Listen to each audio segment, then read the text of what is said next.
कॉम्स्कोप फॅक्टरीच्यान call येयले की branch of बडा mango tree fallen on the bus.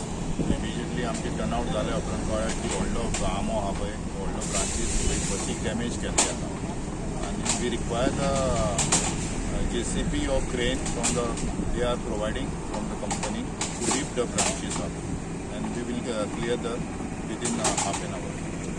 So any injury in the bus was stopped? It was a contracted bus.